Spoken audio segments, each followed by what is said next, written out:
Meninas, vocês estão aí? É que a gente tinha falado para as meninas 2h10, pode ser que elas estejam se preparando para vir aqui para a tela do PC. Oi, tô aqui. Estou Ah, aqui também. pronto. Acho que tem algum dando um eco. Parou. Meninas, sejam bem-vindas, pessoal, sejam todos muito bem-vindos. É com grande alegria que a gente dá início à nossa primeira palestra aí do ano, né? Temos alguns recados importantes para falar, principalmente para os alunos, né, da faculdade. Osá, deixa eu te falar uma Oi. coisa, acho que tá, se você puder baixar um pouquinho o seu áudio, porque tá dando interferência.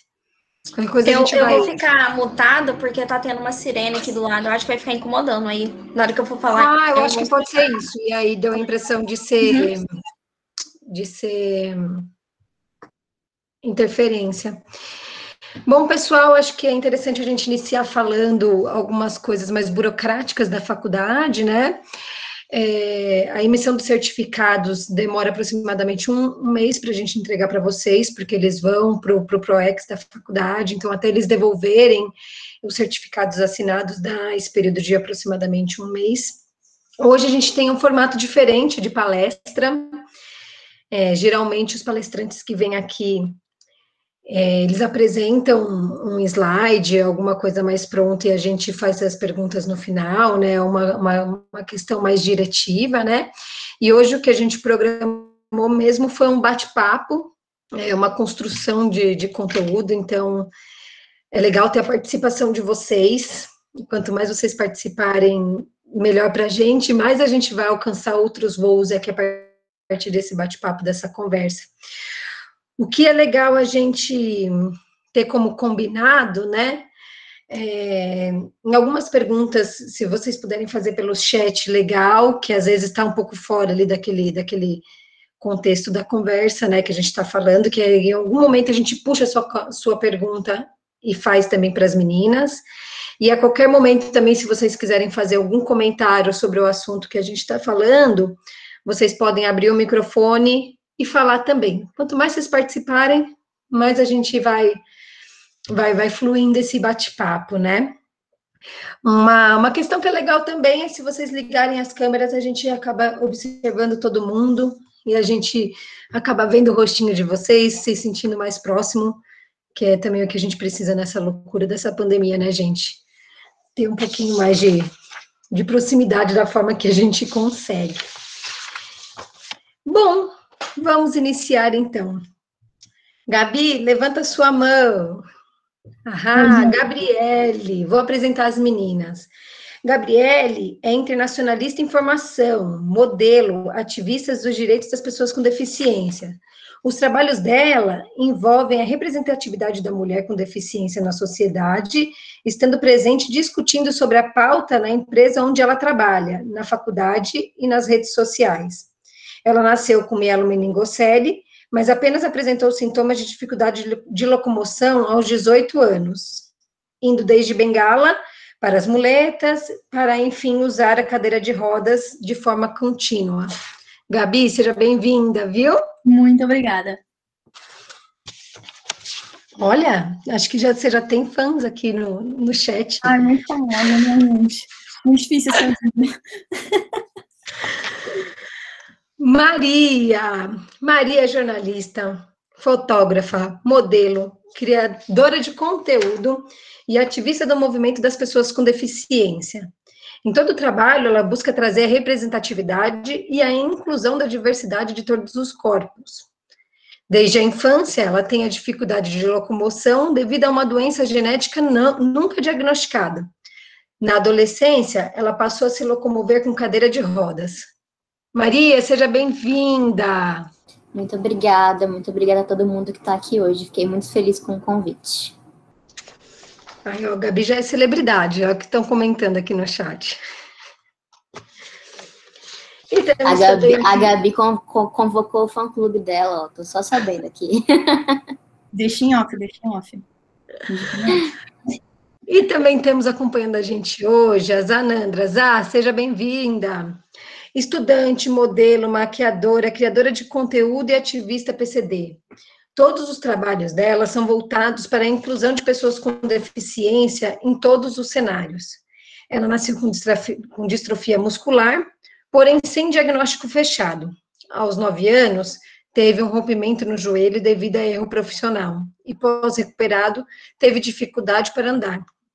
Com 10 anos após uma cirurgia, se tornou cadeirante definitivamente. Seja bem-vinda, Zá. Oi, eu fiquei muito feliz com o convite, muito honrada. Obrigada. Gente, meninas, eu acho que a gente pode começar falando sobre um panorama do capacitismo. O que é o capacitismo?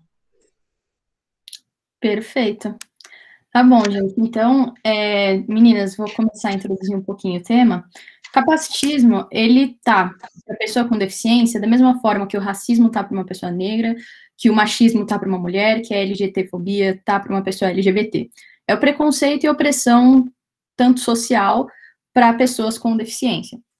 Quando a gente pensa no capacitismo, é interessante a gente pensar que o capacitismo, ele se comporta de forma social, né, como um preconceito social, mas também ele tem muitas parcelas de estrutura, quando a gente fala de estrutura física.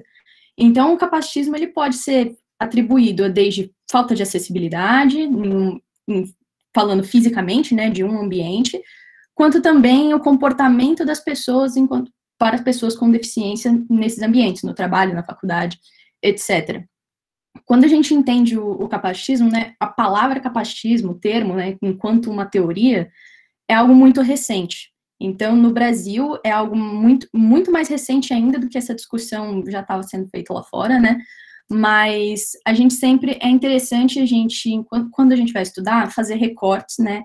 Que eu acho muito interessante, que a gente vai acabar fazendo um pouquinho aqui, visto que a maioria são o pessoal da saúde, né? Então, é interessante a gente fazer esse recorte para o capacitismo na área da saúde, mas, de qualquer maneira, é sempre importante a gente fazer recortes para entender o capacitismo, porque ele afeta de maneiras diferentes.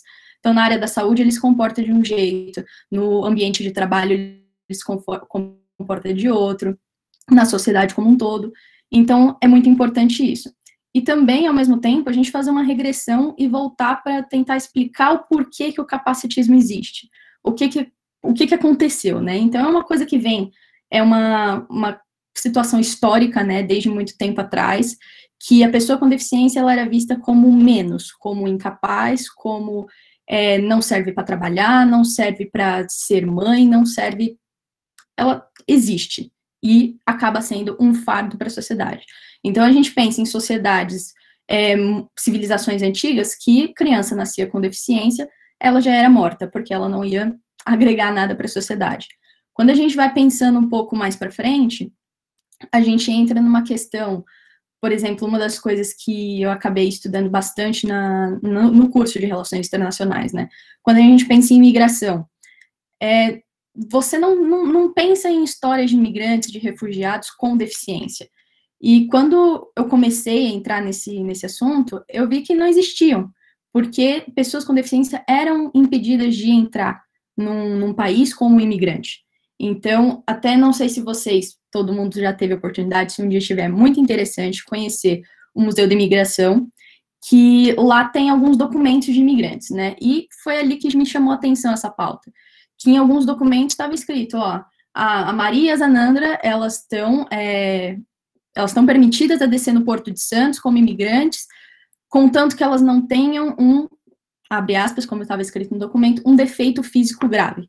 Então, a justificativa acaba sendo, essa pessoa não vai trabalhar, ela não vai agregar para a sociedade, então ela não merece vir para cá. Então, é por isso que a gente não tem muitas histórias, eu pessoalmente não conheço nenhuma, de imigrantes ou refugiados com deficiência.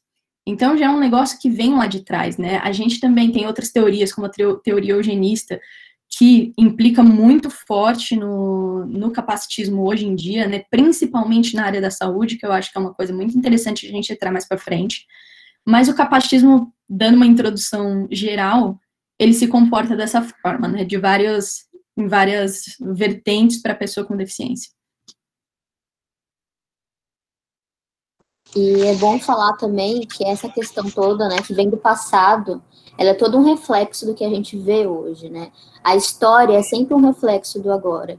Então, agora nós temos uma sociedade que ainda vê nossos corpos como algo incapaz, como que nós não vamos trazer bens à sociedade, nós não vamos trazer economia, nós não vamos girar economia, nós não vamos fazer parte, porque nós não somos corpos funcionais. E isso vem muito ligado ao capitalismo também, de acharem que nós vamos produzir menos, né? Então, toda essa visão capacitista que a gente tem hoje na sociedade é muito reflexo disso. E assim como todos os preconceitos estruturais que a gente tem, o racismo vem desde toda a história, o machismo vem de toda a história que a mulher passou.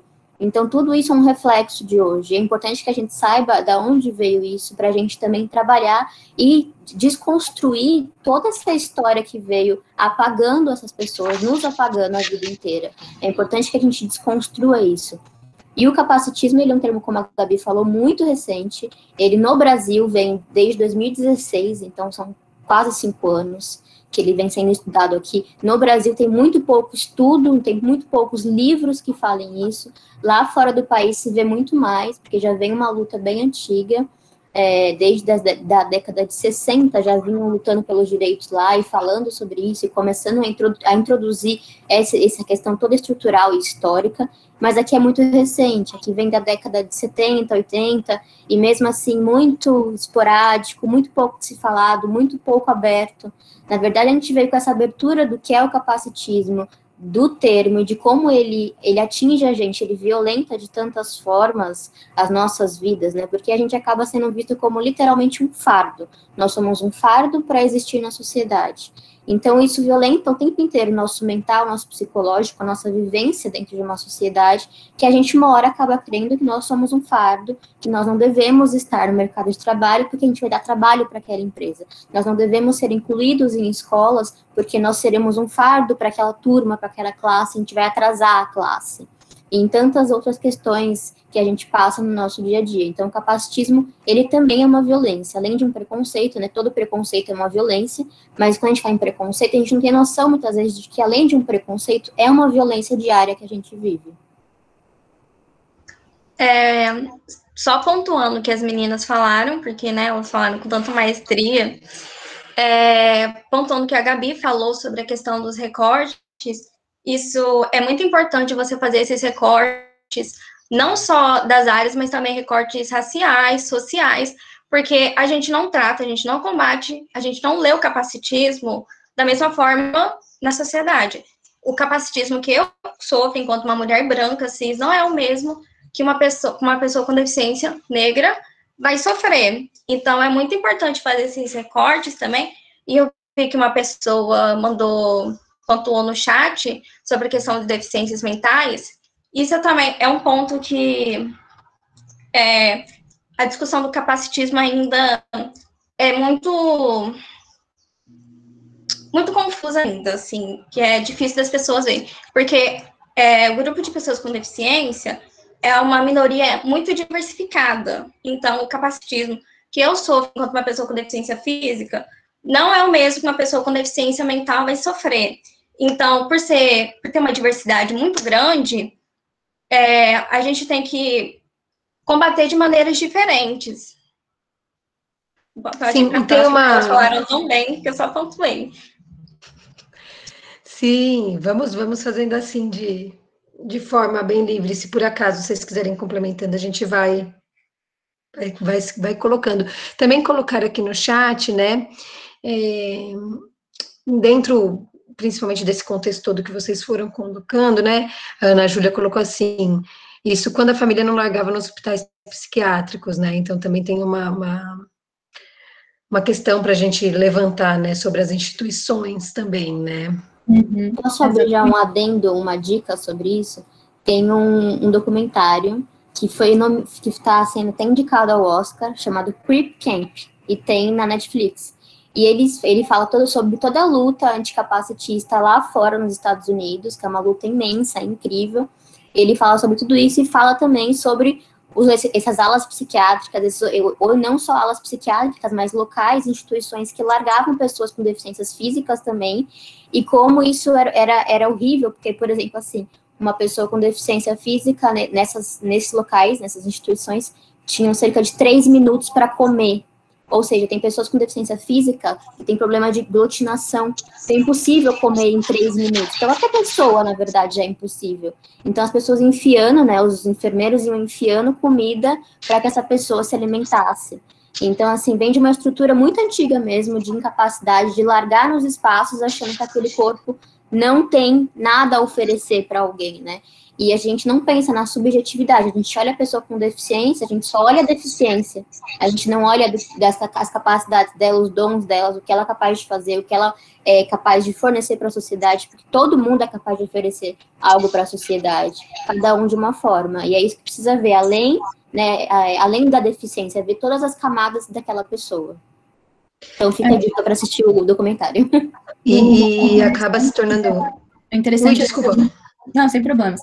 Interessante da pergunta da Ana Júlia também, a gente pensa nessas questões das instituições, mas também a gente pode puxar essa pergunta para a questão familiar, do capacitismo familiar, né? Então, porque muitas crianças com deficiência estão vivendo aquilo desde que nasceram, porque a própria família não teve um trabalho de desconstrução e pensar numa pessoa com deficiência como uma pessoa com plenas capacidades de trabalhar, estudar e crescer e ter uma vida plena. Então, muitas famílias crescem pensando e colocando aquilo na cabeça da própria criança, que, bom, vai viver o resto da vida aqui comigo, não vai trabalhar, não vai ter própria vida, e a própria família acaba aprendendo e colocando aquilo na cabeça da pessoa, né? E isso torna muito mais difícil, porque o movimento da pessoa com deficiência, né, de empoderamento e tudo mais, acaba vindo de nós mesmos, de nós olharmos para nós mesmos e falar, eu tenho capacidade de trabalhar nesse lugar, eu tenho capacidade de estudar nessa faculdade, de estudar essa matéria, de desenvolver trabalhos, porque às vezes a própria família está ali colocando aquele peso, né, principalmente quando a pessoa já nasce com deficiência, eu acho que isso acaba sendo muito mais complicado, né, quando, por exemplo, aqui falando da minha experiência pessoal, né, da minha família, sempre me incentivou muito a ser independente. Depois que eu me tornei uma pessoa com deficiência, continuou, porque já tinha essa base, né, minha família sempre me deu essa base, e, assim, não foi todo mundo, existiram outras pessoas que ficaram, tá, e agora, você pode trabalhar, você pode estudar, você vai ter que parar a tua faculdade?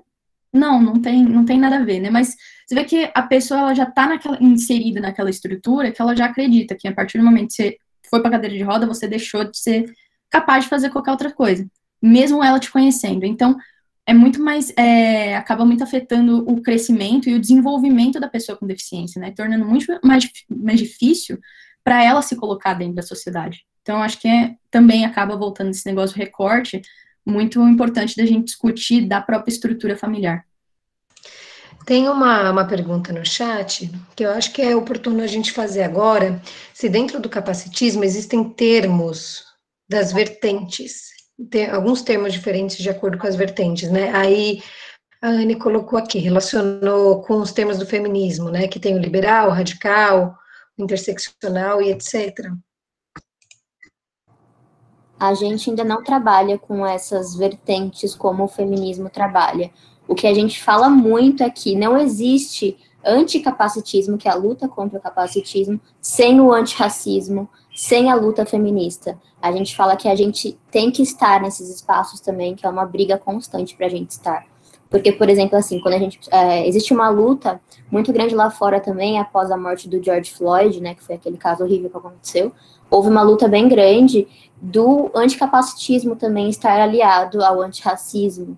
Porque muitas pessoas na periferia, pretas, com deficiência, são mortas o tempo inteiro. Isso não é falado também, porque não há um recorte de dados mesmo, de quantas pessoas pretas com deficiência são mortas. Sabe-se dado de quantas pessoas pretas são mortas na periferia, né? Mas não tem um recorte de quantas pessoas com deficiência. E muitas vezes isso é ligado à deficiência mental. Então, as pessoas não têm esse recorte, então a gente não sabe. É muito necessário que o antirracismo também comece a estar na luta com a gente, porque não dá para existir anticapacitismo sem antirracismo. Então, a gente está lutando ainda para que exista essa luta conjunta, de que a gente lute junto com o feminismo, junto com o racismo, junto com a LGBTfobia, porque existem muitas pessoas trans com deficiência, pessoas gays com deficiências, lésbicas com deficiências, não binárias com deficiência. Então, a gente tá lutando ainda para que essas lutas se englobem junto com a nossa, para que, de repente, surjam outras vertentes e a gente, né, trabalhe melhor em cada uma delas. Mas isso acho que ainda é um longo prazo até todo mundo acolher a nossa luta também. Só complementando o que a Maria falou sobre o caso do George Floyd, aqui no Brasil, né, teve, né, esse caso, a gente trouxe para cá também, e tiveram muitas manifestações, tanto em redes sociais quanto nas ruas, e começaram muito a levantar a pauta, né, de que a militância mesmo era você ir para as ruas, você agir. E muitas pessoas com deficiência começaram peraí, mas as ruas não são acessíveis para mim. Esses espaços eu não tenho como ir. Como que eu seria considerada uma militante? Então, eu vi vários militantes respondendo, criem espaços de vocês. Só que a gente também está nesses espaços. Existem pessoas com deficiência negra, que nem a Maria falou, em todos os grupos minoritários nós estamos presentes. Então, exatamente isso que ela falou. É urgente essa unificação, porque, enquanto isso, nós vamos continuar sendo invisibilizados, não só perante grupos de maioria, quanto até dentro de grupos minoritários. Então, vai continuar isso, nossos dados, nossas vidas sendo invisibilizadas. Aqui, tiveram os casos da Carrefour. Teve realmente o barulho necessário, só que também tiveram, dentro da Carrefour mesmo, um segurança matou um jovem negro autista, e não teve essa repercussão, até mesmo dentro do próprio movimento. E esses dias mesmo aconteceu de um jovem com deficiência mental foi preso, confundido, e não tem essa relação, essa conexão de que é necessário aliar as duas causas, porque elas, perante a opressão, elas não são separadas, só perante a luta. Enquanto essa união não acontecer, vai continuar essa seletividade, e muitas vidas com deficiências vão ser perdidas. Acaba que o grupo Pessoas com Deficiência, ele é invisível dentro da própria invisibilidade. Então, é muito complexo quando a gente fala sobre isso, né? É um grupo tão diverso, como as meninas falaram. Tem pessoas negras, LGBT, tem homem, tem mulher, tem tudo. E, ao mesmo tempo, é excluída de todas as lutas. Então, é muito importante a gente trazer essa conscientização, né? Que dentro de todos os movimentos, precisa ter um recorte de pessoas com deficiência, né? Porque, como a gente falou, né? O capacitismo, ele se comporta diferente para uma mulher branca com deficiência, para um homem negro com deficiência. E se você pensar, né, o machismo, ele se comporta assim, ele se comporta diferente para uma mulher sem deficiência e uma mulher com deficiência. Então é importante em todos os movimentos a gente trazer esse recorte, porque as pessoas com deficiência estão dentro dele. E é até interessante que aí quando a gente mandou os formulários, né, tinha o campo no formulário sobre algumas perguntas que as pessoas já poderiam ir fazendo, né? E aí surgiu a pergunta assim, como identificar o capacitismo pessoal? Acho que é uma questão assim oportuna, né? Já que a gente está falando dessa pluralidade, né, de questões. Eu acho que o principal é você perceber se você tem pena quando você vê uma pessoa com deficiência. O olhar que você faz para ela na rua. É a mesma coisa assim, eu vou comparar, né, um pouco. Uma pessoa preta, quando você vê na rua, muitas vezes você já atravessa a rua. Muitas vezes você já acha que ela vai te roubar. E esses olhares que são violentos e que a gente percebe o nosso preconceito. Então, você vê uma pessoa com deficiência na rua, você já vai olhar com olhar de pena, de dó, achar que, nossa, coitada, não vai ser capaz de trabalhar, não vai ser capaz de fazer isso. Será que ela é aposentada? Sabe, tantas coisas assim que passam pela sua cabeça, né? E se você ainda vê ela, por exemplo, acompanhada de uma namorada, de um namorado, você já olha, nossa, que lindo, né, que herói. Então, assim, você tem várias questões que você tem um olhar capacitista, porque você não normaliza a vivência daquela pessoa, você está sempre com o olhar de que, nossa, uma pessoa com deficiência, então tudo que ela consegue é uma superação, é algo incrível. Então, é você tirar esse olhar de você, de que não é um exemplo de superação, né? Nós estamos vivendo como todas as pessoas. E se a gente supera algo, a gente não supera a nossa deficiência, a gente supera as barreiras que nos são colocadas. Então, nós somos um exemplo de superação pelas barreiras que a sociedade coloca pra gente. Então, essa é a questão, a gente saber ter um olhar diferente, assim, de observar como a gente olha para aquela pessoa. A gente olha a gente normaliza a vida dela, ou a gente coloca ela com vários olhares de pena, de dó, como eu citei. E para além disso também é saber, assim, se você se relacionaria com uma pessoa com deficiência. Sabe, essas pequenas questões.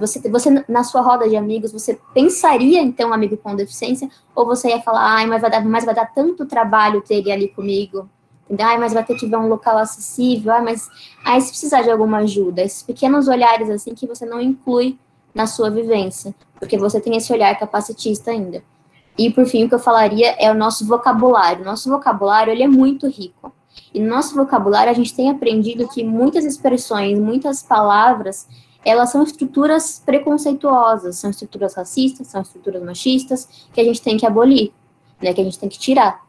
Então, aí, por exemplo, assim, retardado. Retardado é uma coisa que a gente usa muito em roda de amigo. Infelizmente, isso é uma coisa que a gente usa muito e que a gente tem que tirar, porque retardado é um termo pejorativo. Ou então você falar débil mental, esse mongoloide, esse cara parece um autista, né? Ou então expressões como que às vezes parecem elogios, tipo, nossa, ela é tão bonita, nem parece que é deficiente, né? Esses termos assim que parecem elogio. Nossa, você é cadeirante, você faz tudo isso. Uau, né? Parabéns. Só sendo que não, eu sou uma pessoa que estou trabalhando, fazendo minhas coisas. Então, essas pequenas coisas que a gente vai ouvindo, que a gente precisa se policiar para não falar. Ter o famoso senso. O famoso, né? Resolveria vários problemas. Você quer falar? Tá. Não, então, não, só queria complementar um negócio o que a Maria falou, né, da questão do olhar, de pensar, por exemplo, você está vendo uma pessoa com deficiência fazendo algo básico, que todo mundo faz. Você daria parabéns para outra pessoa? Você vê uma pessoa com deficiência no bar, enchendo a cara. Por que você vai dar parabéns para ela se você não está dando para o teu colega que está morrendo ali no canto de tanto bebê? Você não está dando parabéns para todo mundo. Então, por que você está dando parabéns para ela? Você está dando parabéns porque ela está namorando. Você está dando parabéns para todos os seus amigos que estão namorando. Então, pensar se o que você está falando para aquela pessoa com deficiência, você falaria para uma pessoa sem deficiência, né? Comentários que você faria, ou essa percepção, né, de, tipo, tem uma pessoa com deficiência no teu trabalho, falando, nossa, e eu reclamo dos meus problemas, e ela tá aqui trabalhando, ela tá aqui no bar. Mas, cara, não é assim, não é um comparativo, porque quando você pensa, é até complicado colocar isso na tua cabeça, né, na nossa própria, né, de pensar, quando você tá pensando, que legal que essa pessoa com deficiência está trabalhando e eu aqui reclamando dos meus problemas. Tô vendo aqui no comentário, até fulano consegue, até a Gabi, que é cadeirante, ela consegue. Na verdade, você não tá feliz porque aquela pessoa com deficiência, ela tá alcançando espaço. Você tá feliz porque você não é como ela. Você pensa, nossa, eu tô reclamando dos meus problemas, eu não deveria, pelo menos eu ando. Então, assim, todos os nossos problemas, a Zananda outro dia falou, né? Os meus problemas não se resolveriam se eu voltasse a andar, porque a maioria aqui, todo mundo anda, e vocês continuam tendo um monte de problema. Então, a vertente aqui não é não ter uma deficiência, né? Então, essa questão da percepção do jeito que você está pensando na pessoa com deficiência na sociedade é muito importante. E aí, meninas, a Rita, ela colocou uma experiência dela aqui no chat. Rita, eu vou resumir, mas se você quiser se colocar, abrir seu microfone, fica à vontade, tá? Que ela falou que tinha uma colega de sala com deficiência, e ela auxiliou algumas questões que elas acharam um absurdo a faculdade não ter dado acessibilidade e a atenção necessária para alguns casos, né? E aí a gente já vai até linkando com uma outra pergunta, que também a gente recebeu nos formulários, né? Como que a gente pode integrar as pessoas, o que que a gente pode ir fazendo nesse tipo de situação. E Rita, fica à vontade, tá? Que eu estava aqui prestando atenção também nas meninas, pode ser que eu tenha contado sua história um pouquinho errado, tá? Oi, eu posso dar uma resumida sobre isso. Boa tarde, né, primeiro. É um prazer para mim estar assistindo isso aqui, porque é uma coisa, assim, que no meu curso é muito importante, né? Eu faço terapia ocupacional, como eu falei. E o que acontece é exatamente isso. A gente começou o curso há pouco tempo, a gente está entrando no segundo semestre, e ainda mais com o problema da pandemia, né? Que está sendo tudo virtual, de forma remota. E a universidade, ela disponibiliza vagas para PCD, né? E essa pessoa conseguiu ter uma vaga na universidade e ela estuda com a gente. Mas desde o começo, ela não teve nenhum tipo de auxílio, ela é deficiente mental. Mas ela consegue, tipo assim, é uma luta que ela lida desde sempre, né? Desde o colégio. Ela diz que, ela sempre relata pra gente que sempre foi muito difícil em relação ao apoio de instituições, não de família, porque a família dela ajuda muito, mas em relação ao apoio das instituições. E com a faculdade não está sendo diferente. Existem políticas públicas em relação a isso, né? Em relação à inclusão de alunos deficientes, mas é só na teoria, porque na prática eles não fazem nada em relação a isso. E assim, algumas pessoas, alguns alunos desse curso, né, têm tentado ajudar ela na melhor maneira que a gente consegue, porque a gente não sabe nada de como fazer, né? Mas a gente tenta, tanto que é muito legal o incentivo do pessoal, porque existe monitorias para ela, né? Para ajudar ela a entender mais o assunto, enfim, muitas coisas que a gente tenta fazer, só que a gente não consegue muito porque é de forma remota. A gente não tem nenhum tipo de auxílio, não tem como alguém ensinar a gente a fazer essa coisa, né? E assim, eu acho um absurdo. A menina relatou que passou por isso também. E eu já falei com coordenação de curso, coordenação da faculdade, de tudo. Só que é mesmo que nada, e assim, eu acho um absurdo, fora do comum isso acontecer. Não ter nenhum tipo de auxílio, sendo que existe uma lei para isso, entende? Aí eu só relatei mesmo sobre isso. É muito importante toda essa questão da própria universidade, né, Rita? O que você está relatando acontece com muitas pessoas com deficiência que vão para o ensino superior. Elas chegam ali, mas ela não tem uma base para ir além. Então, por exemplo, na minha faculdade também, foi muita luta para acessibilidade básica, assim. No primeiro semestre, por exemplo, eu perdi muita aula porque a minha sala não era no andar acessível e o elevador quebrava. E não tinha o que fazer, simplesmente isso, sabe? Então você fica sem uma base.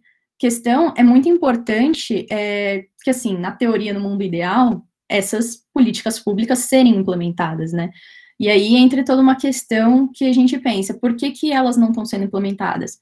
Bom, porque talvez não, né? As pessoas, elas não veem muito valor naquilo. Então, para que eu vou acessibilizar, sendo que eu tenho um aluno com deficiência? Vai ser um investimento muito grande para colocar essa pessoa aqui. Realmente eu preciso? Então, a questão também da visibilidade da pessoa com deficiência, né? Dela ocupar esses espaços justamente para as instituições entenderem, essas pessoas, elas estão aqui também, elas precisam ter o acesso, apesar de ser lei, né? Não precisaria de tudo isso. Mas quando a gente pensa no papel das universidades, dos alunos, até eu e a Maria, a gente estava discutindo sobre isso ontem, né? Sobre o papel disso no empoderamento da pessoa com deficiência no ambiente universitário, é muito importante o apoio de todos os colegas, do pessoal da sala. Eu mesma, muita coisa que de acessibilidade que tem na minha faculdade, eu não teria sem o movimento de amigos meus.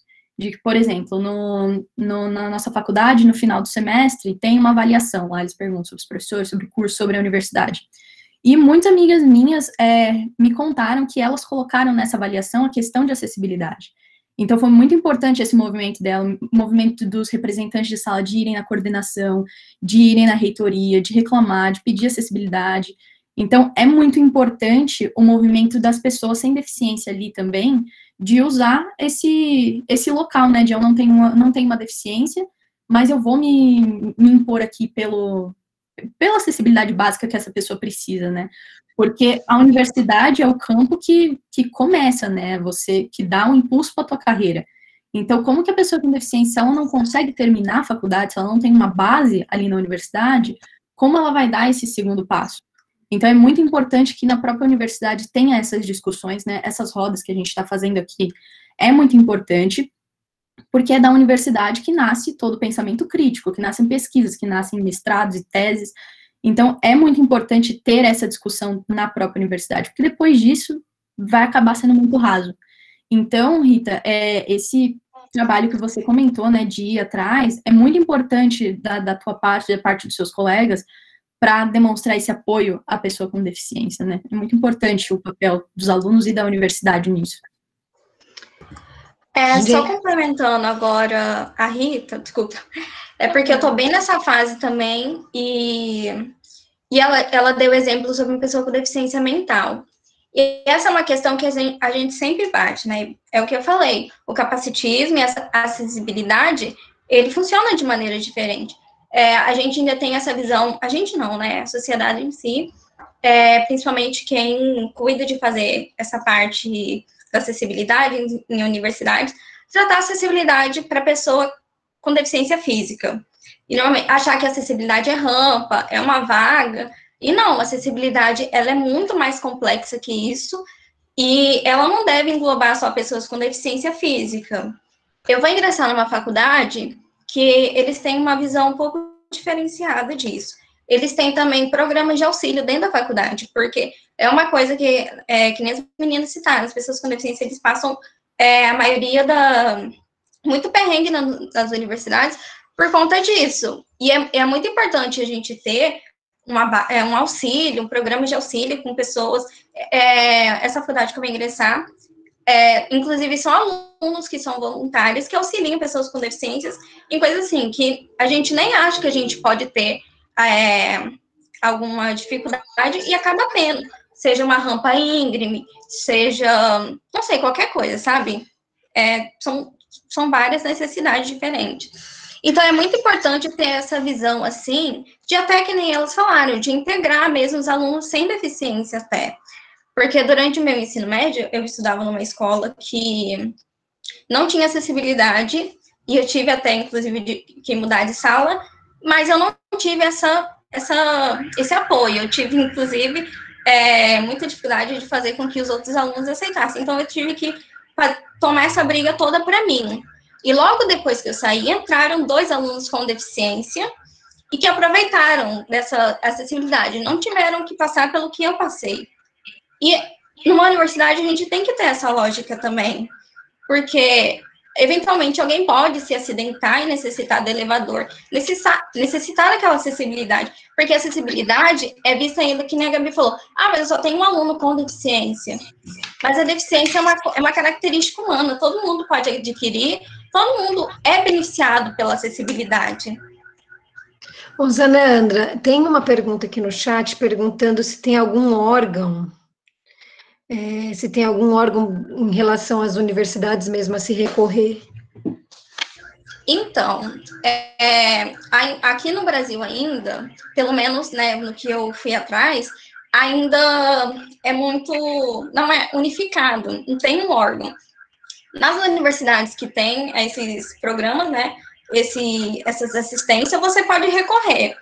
Mas, assim, um órgão específico, eu acho que não tenha. Eu acho que talvez você pode recorrer, sei lá, para algum órgão da educação, mas específico, assim, infelizmente ainda não tem. Aqui na minha cidade tem, tanto que eu vou começar a trabalhar lá como essa porta-voz, porque ainda não é visto como a gente integrando, sabe? Trabalhando junto para pensar dessa maneira diversificada. É muito mais pessoas sem deficiência, ainda com aquela visão assistencialista básica, e acaba que não é muito eficiente até. Acaba sendo mais eficiente você já estando dentro das universidades e você mesmo, junto com seus colegas, não sei, trabalhando junto com a instituição em si.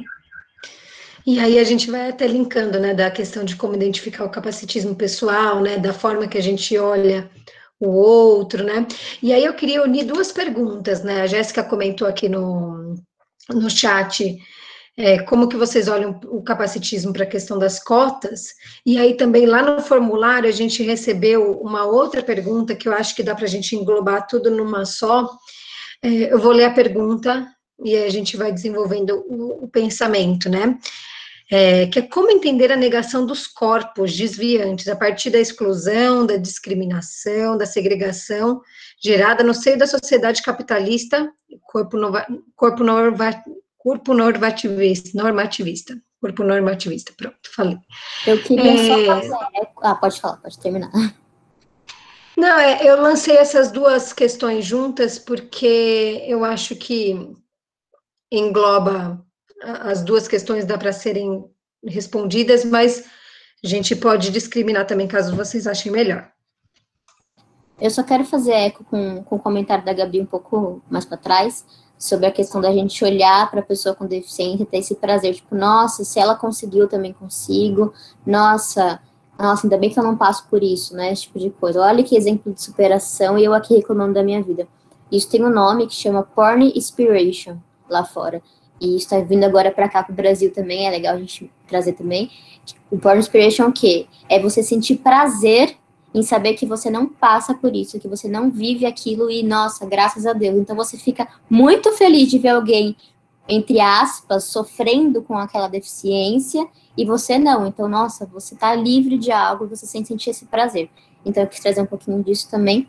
Na questão de escolas, eu tenho uma deficiência física e meu irmão tem uma deficiência intelectual. O meu irmão, ele tá no aspecto autista.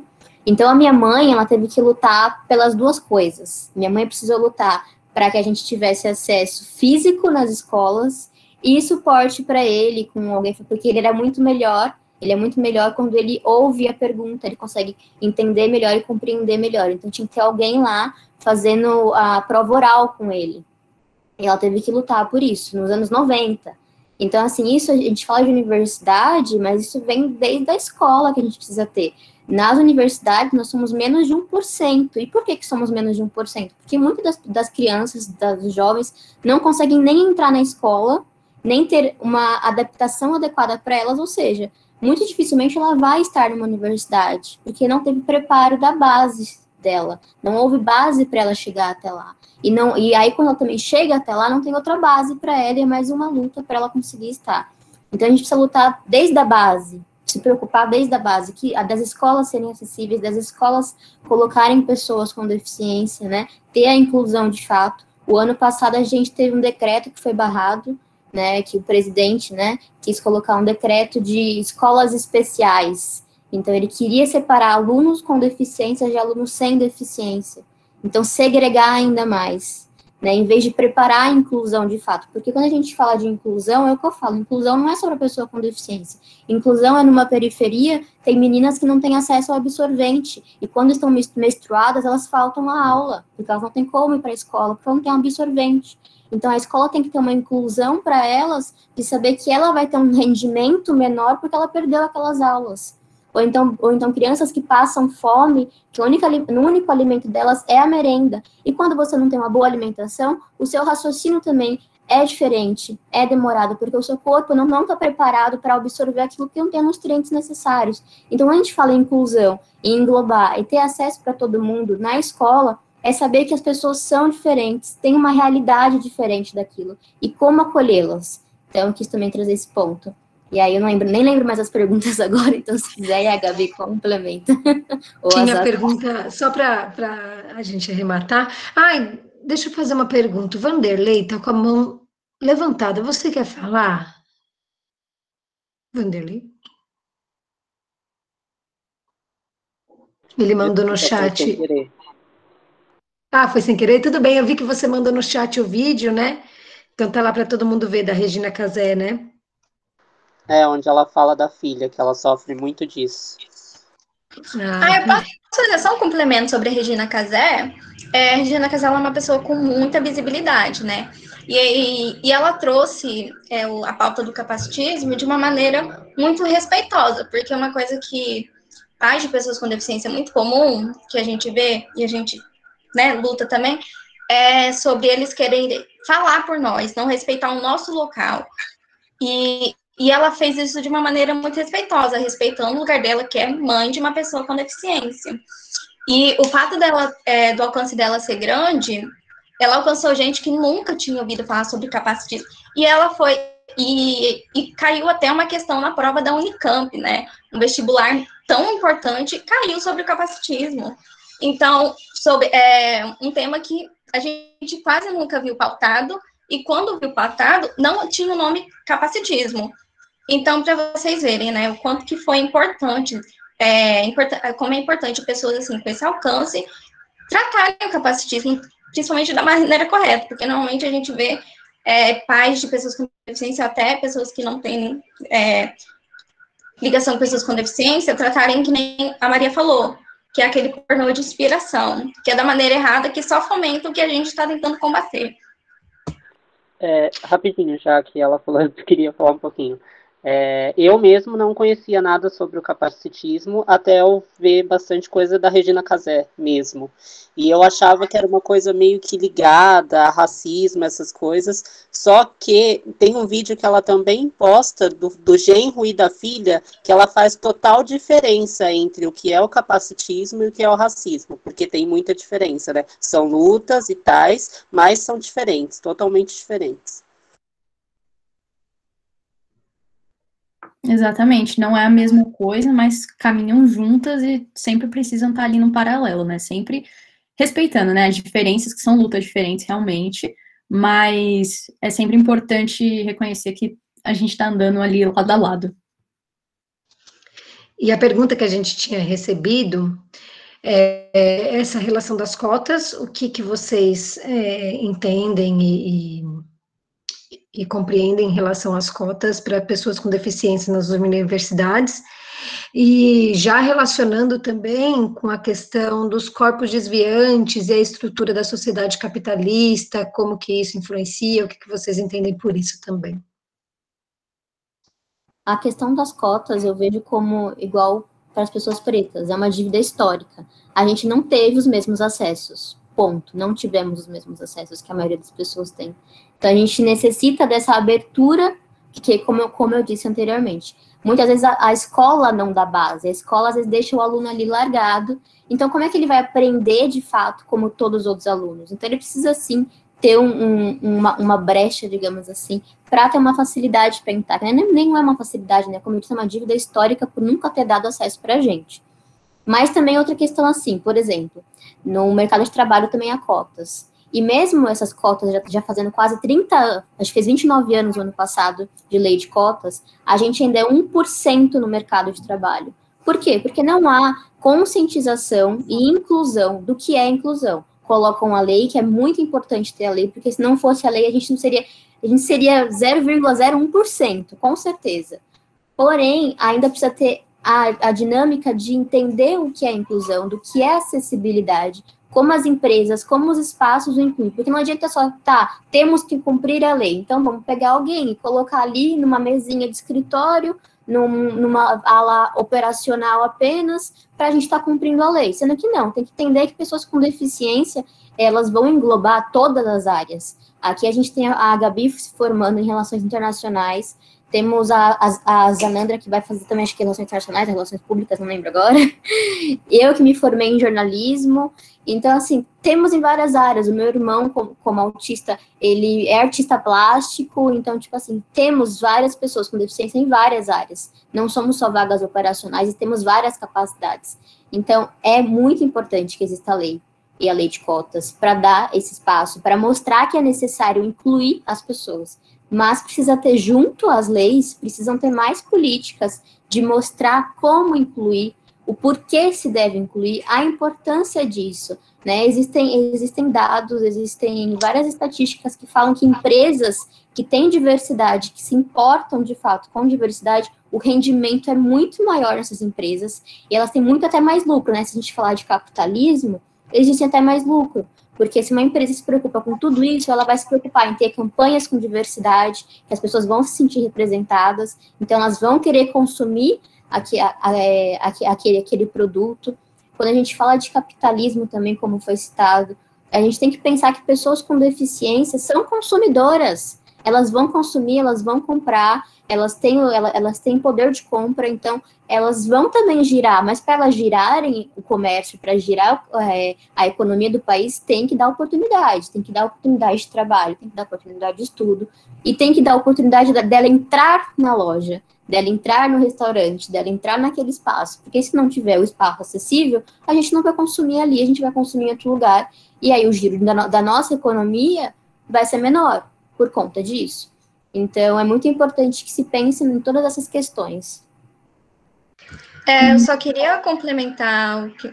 Desculpa, amiga. Só queria complementar o que a Maria falou, que quando a gente fala, né, sobre essa questão das cotas, principalmente no mercado de trabalho, a gente vê a questão das camadas, né, da hierarquia que funciona dentro do próprio grupo de pessoas com deficiência, porque esses locais, né, essas cotas, são preparadas e quem consegue essas vagas são pessoas que têm um mínimo que necessitam de um mínimo de adaptações necessárias. Então, uma pessoa, por exemplo, uma pessoa com deficiência que só manca, ou até eu mesma, eu reconheço que eu tenho um grande privilégio dentro do grupo das pessoas com deficiência. Então, a gente tem que pensar até nisso, né? Porque um lugar que ele já não quer incluir pessoas com deficiência, ele vai pegar entre uma cadeirante e uma pessoa que só manca, ele vai pegar a pessoa que só manca, porque ela não necessita de tanta adaptação assim. E a gente vê isso que nem a gente, né, tá falando sobre a questão da área da universidade, a gente vê muito isso também. Pessoas preparado com um mínimo de adaptações e preparado para aquelas pessoas que necessitam de um mínimo de adaptações, porque são as únicas que as pessoas conseguem imaginar dentro desses ambientes. A Maria falou sobre a questão, né, da economia, eu falo que o único lugar que o único cenário que vem a gente como consumidores é na área farmacêutica. Então, mas não, por exemplo, eu não consumo nenhum remédio, e a gente pensa, são quase 25% de pessoas com deficiência, só no Brasil. Se os grandes comércios não veem isso como mercado consumidor, a própria questão da acessibilidade das mídias digitais, as legendas. Aqui no Brasil, a gente tem mais de 10 milhões de pessoas com deficiência auditiva, sabe? É um público tão grande, é um mercado tão grande, que essas pessoas têm que perceber, porque a gente ainda vê a questão da acessibilidade, né, como uma questão de gasto, não uma questão de que você acessibilizando, você vai ganhar dinheiro. Mas não é assim, né? Acho que essa mudança de olhar, porque a gente vive num mundo capitalista, então quando a gente mudar e ver realmente a acessibilidade como uma ferramenta de ganho, de expansão mesmo, a gente vai ver muita mudança, principalmente nas empresas. Até uma crítica a isso que a Zanandra falou, é uma crítica ao próprio sistema capitalista, né? Porque no sistema capitalista você visa sempre o lucro.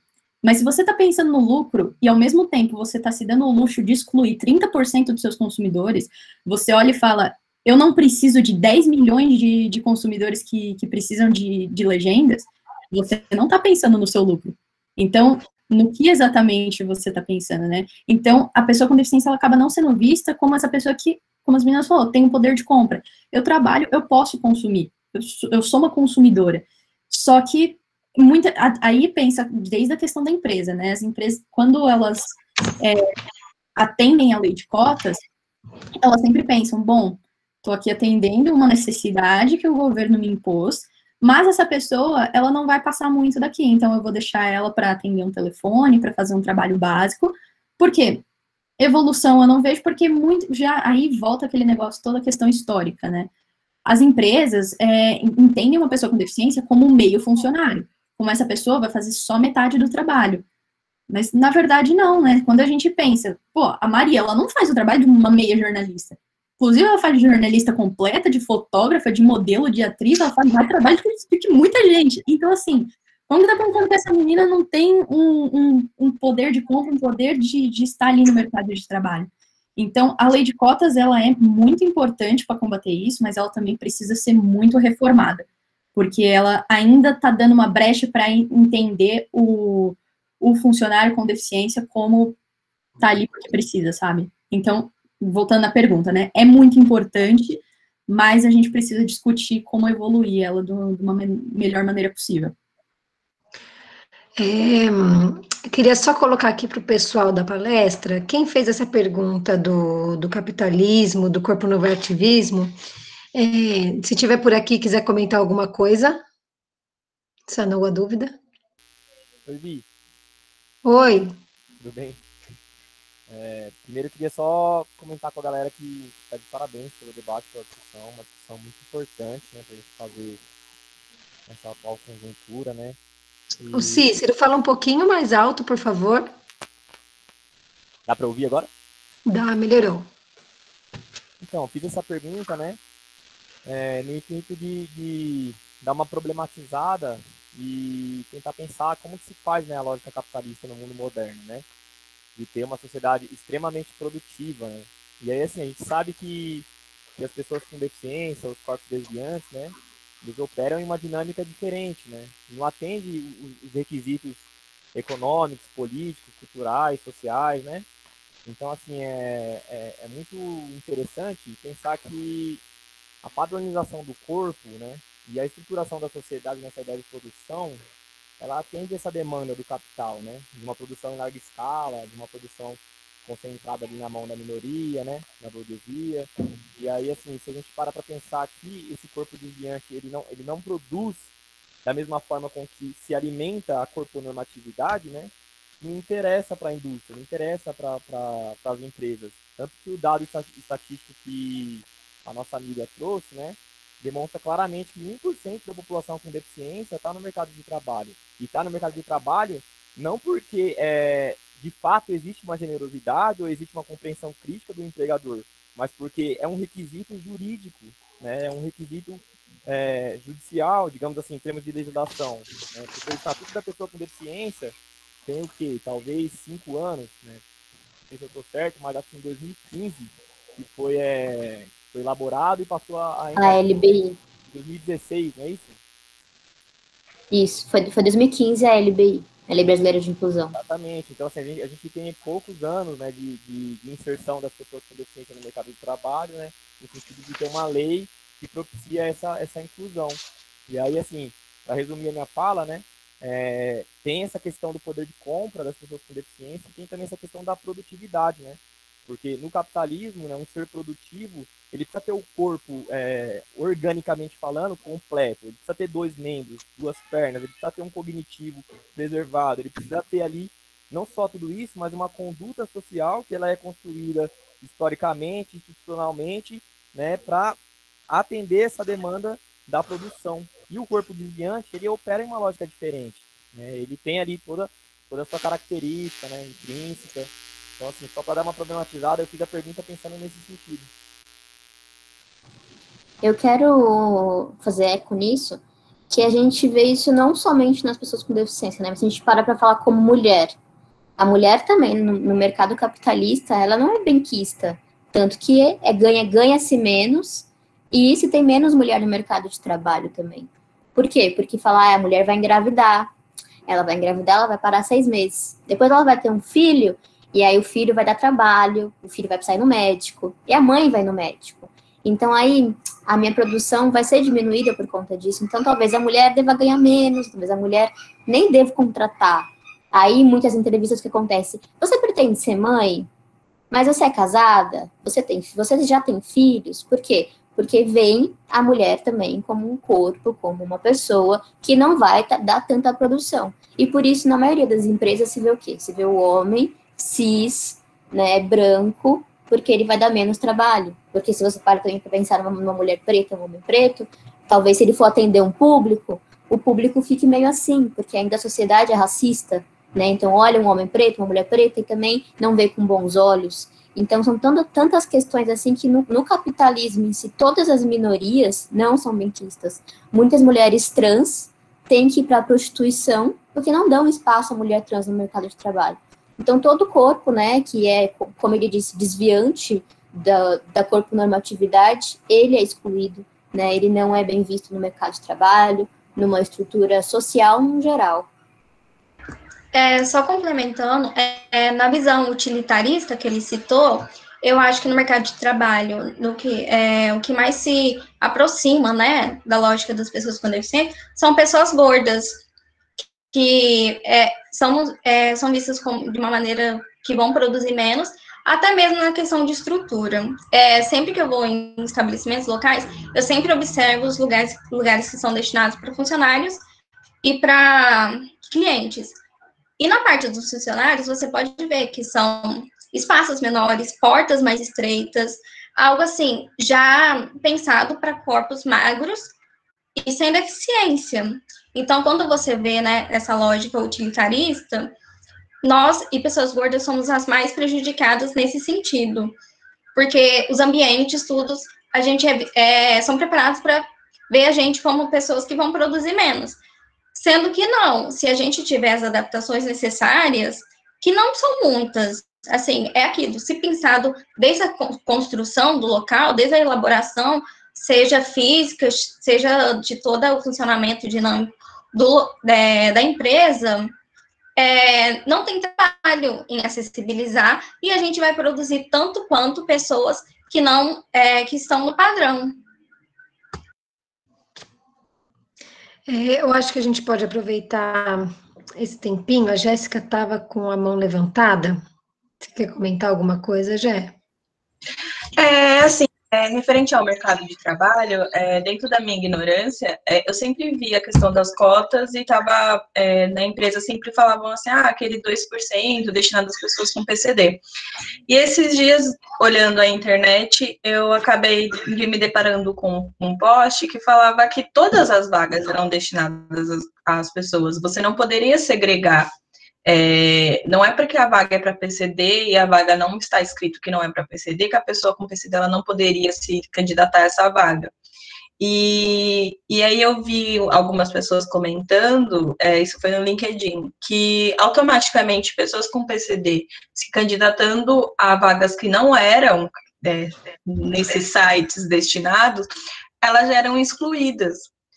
E aí, como que a gente consegue, sabe, dentro de todo esse sistema, denunciar isso ou você tentar quebrar esse padrão? Porque a cota é uma dívida histórica, sim, ela tem que existir, mas eu também não vou limitar as pessoas a se candidatar só porque aqueles 2%, elas merecem mais, e não é só porque elas são PCD, mas é porque, do mesmo jeito que eu tenho direito a me candidatar a qualquer vaga, vocês também, sabe?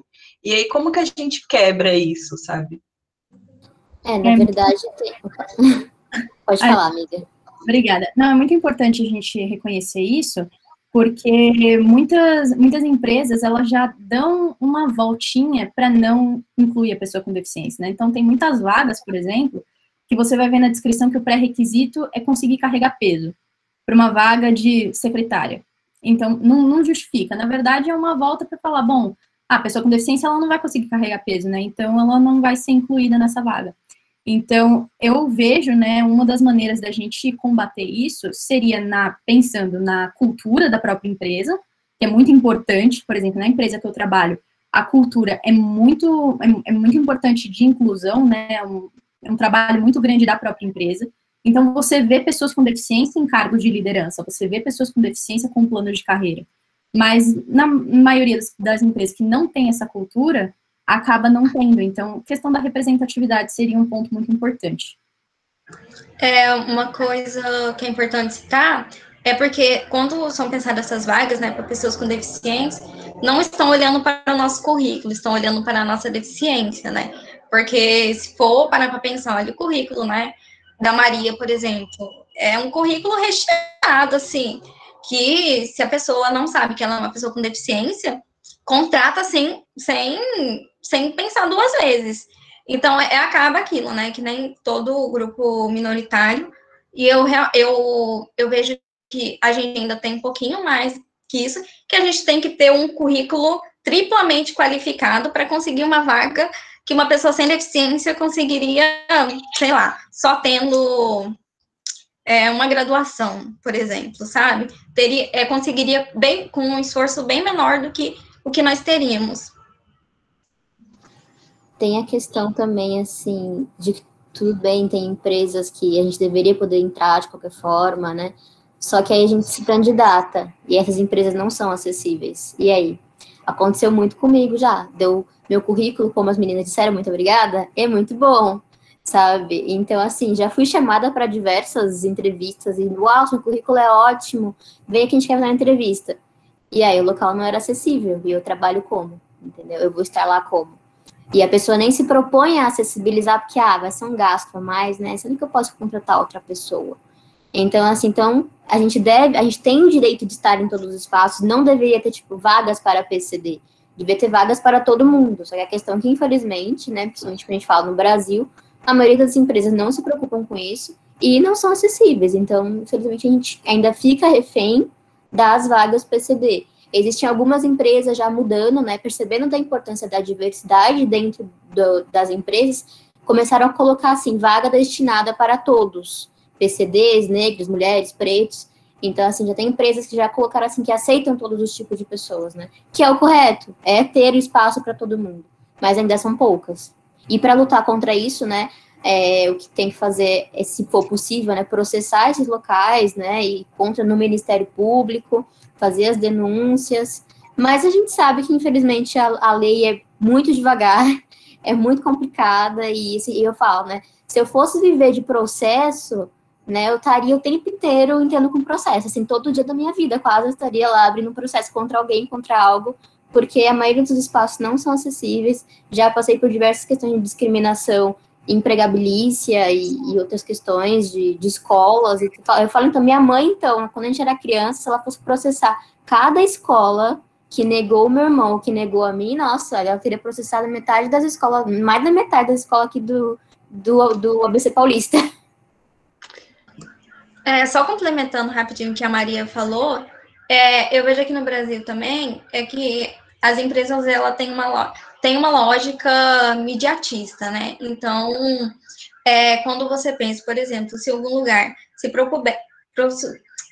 acessibilizasse o local, por exemplo, para Maria, uma pessoa, de novo, citando o currículo dela, uma pessoa com o currículo dela traria um retorno para a empresa muito grande, com uma pessoa com experiência não só no jornalismo, mas com a mídia em geral, traria um retorno muito grande para a empresa. Então, porque, que nem eu disse, não olhem para o nosso currículo, né? Olhem para a nossa deficiência. Então, se tivesse pelo menos essa junção, ou uma visão um pouco mais a longo prazo, veriam que essa acessibilização, né, de locais que ainda, empresas que não são acessibilizadas, traria um retorno muito grande, né? Meninas,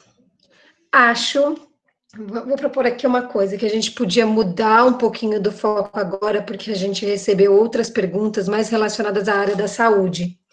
Vocês querem comentar mais alguma coisa em relação a essa parte de mercado de trabalho, de acessibilidade?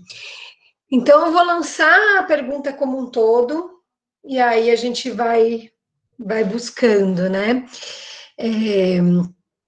Então, uma das perguntas é assim, qual barreira que vocês encontram no serviço de saúde?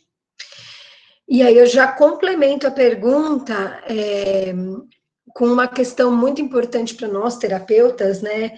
Saber sobre outras questões. Então, como que vocês se sentem frente a um processo de reabilitação? Como que vocês se sentem frente a um terapeuta ou a um médico? Como que é esse processo? E se caso já tenha ocorrido algo, o que poderia ter sido feito diferente nesse processo? Então, nós três aqui temos experiências, inúmeras aqui de experiências com a área da saúde, né? Então, assim, pensando, a gente podia ficar aqui, ó, só fazendo por área, né, eu acho. Mas, assim, uma das coisas que me incomoda bastante na área da saúde é a maneira que muitos médicos, terapeutas, eles têm o próprio capacitismo e eles não se desconstroem com isso. Então, já fiz fisioterapia minha vida inteira, praticamente, né? E muitos fisioterapeutas tinham aquele negócio que eles tinham que me curar. Que a meta deles era eu voltar a andar plenamente como uma pessoa com um corpo 100% normativo. Só que, se você entende um pouco do quadro de mielomeningocele, você sabe que não precisaria. Então, por exemplo, que a gente fala, né? Hoje a cadeira de rodas, ela é muito mais liberdade para mim do que quando eu andava. Porque eu sentia muita dor. Era muito desgastante, era muito pesado. Legal, eu estava no padrão do corpo normativo que a sociedade decidiu que é bom. Mas a que custo, né? Eu estava sofrendo todo dia, eu vivia à base de remédio para dor. Era um sofrimento muito grande. Então, muitos médicos tinham com aquele negócio que eu precisava voltar a andar, que cadeira era um negócio inaceitável. E a partir do momento que eu encontrei alguns outros terapeutas que falaram, não, a gente não quer te curar, a gente quer fazer um tratamento que o seu corpo vai ser o melhor possível dentro dos limites dele. Pronto, mudou praticamente toda a minha vida, né? Então, eu sei que dentro do meu limite, eu não vou sair correndo. É impossível. Mas, trabalhar o que o meu corpo ele já tem, que vai melhorar a minha vida. Então, por exemplo, eu tenho muito espasmo na perna, né? Isso é uma questão que dá para ser trabalhada. Isso é uma questão que dá para fazer alguns exercícios e melhorar o espasmo. Mudou totalmente minha qualidade de vida. Eu não preciso correr uma maratona para ter essa qualidade, entendeu? Então, acho que das minhas dicas, né, para muitos profissionais de saúde, é entender como você está vendo também o final, né, de um tratamento ali para a pessoa com deficiência. Quando a gente pensa também em atendimento psicológico, muitos terapeutas não têm aquela visão de uma pessoa com deficiência. Então, tem muitas questões, por exemplo, questões de insegurança para uma mulher com deficiência. Ok, são questões de insegurança, mas elas têm outras bases que não são mesmas bases de insegurança para mulheres que não têm deficiência. Então, é sempre importante conseguir ter essa visão do que engloba, né? E também acaba entrando em outras situações de preconceito. Que é a minha vida inteira, hoje, me abrindo aqui com vocês, hoje eu tenho uma relação muito complicada com a comida. Eu como muita besteira, admito, minha alimentação é péssima. Mas eu me sinto muito culpada por isso, porque a minha vida inteira eu cresci ouvindo, você não pode ficar gorda de maneira alguma. Se você ficar gorda, você vai ter dificuldade de locomoção mais ainda, sua saúde vai piorar, vai ter muitos problemas.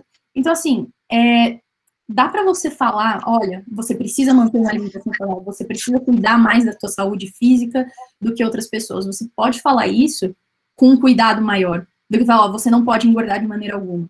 Então, assim, hoje, quando eu tô me alimentando, eu me sinto culpada muitas vezes, porque eu penso, nossa, eu tô comendo isso, e eu vou ficar gorda e minha vida vai piorar, e assim, por mais que, logicamente, pensando, você fala, ok, não seria um problema, né?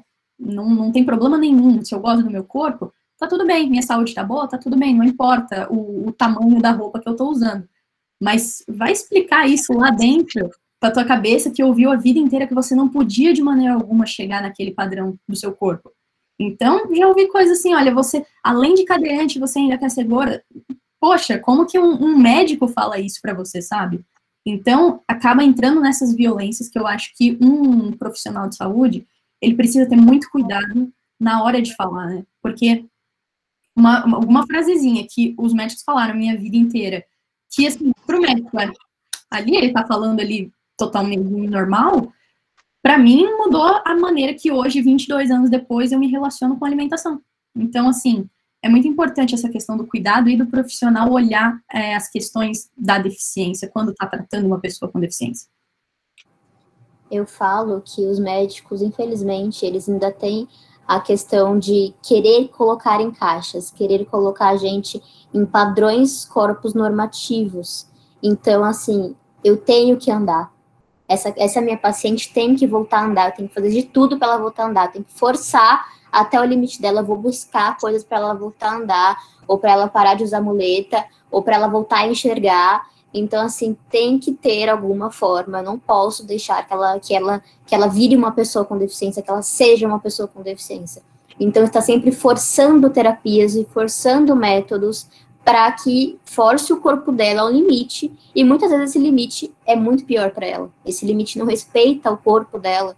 A gente tem que entender que o corpo tem limite, cada corpo é de uma forma, e tudo bem se ele for um corpo que tem uma deficiência, e tudo bem se precisar de uma cadeira de rodas. Se precisar de uma cadeira de rodas, vamos então auxiliá-la a trabalhar dentro disso, a fazer parte deste novo corpo, que ela vai precisar se locomover de uma outra forma. Eu passei a minha infância inteira também por médicos, fisioterapeutas, que queriam forçar que eu voltasse a andar. Eu tive fisioterapeutas que me faziam ficar em pé por 30 minutos e me causavam dores absurdas, que aí eu ficava 2 meses na cama, porque eu não conseguia nem encostar o lençol que eu sentia dor. Então, assim, forçava o corpo no limite que piorava. E isso piorou muito também o meu corpo, porque a partir desse ponto que quiseram me forçar que eu andasse, eu ficava muito mais parada do que fazer uma fisioterapia, uma atividade que me agregasse, eu ficando parada, hoje eu tenho osteoporose por conta disso, porque ficar muito mais parada do que em atividade, tenho osteoporose, eu tenho mais atrofia nas pernas por conta disso também, se tivessem trabalhado melhor o meu corpo como ele é. Então, assim, acarretou em coisas que poderiam ser evitadas se médicos se preocupassem em trabalhar com o meu corpo.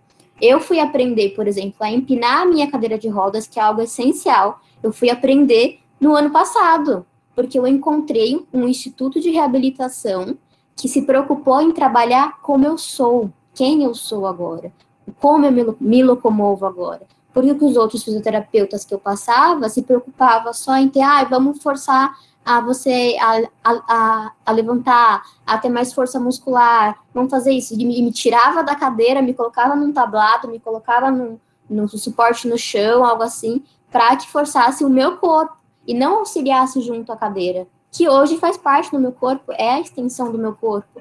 Então, eu preciso que me ensinem a lidar com este meu corpo. E muitas reabilitações que eu passei nunca nem se preocuparam em me ensinar a empinar uma cadeira, a fazer uma transferência do chão para a cadeira, coisa que eu aprendi o ano passado e eu agora eu vou fazer 28 anos. E com 28 anos, sendo que eu estou na cadeira de rodas desde os meus 13 anos, eu fui aprender só agora porque os médicos não me levaram a esses espaços, não se preocuparam com isso. Muito pelo contrário, eu lembro que um dia eu estava no hospital, eu tenho crise de dor, aí eu estava no hospital em crise de dor, e a médica, em vez de se preocupar com a minha dor, ela falou assim, vamos resolver isso, mas acho que você precisa voltar a andar.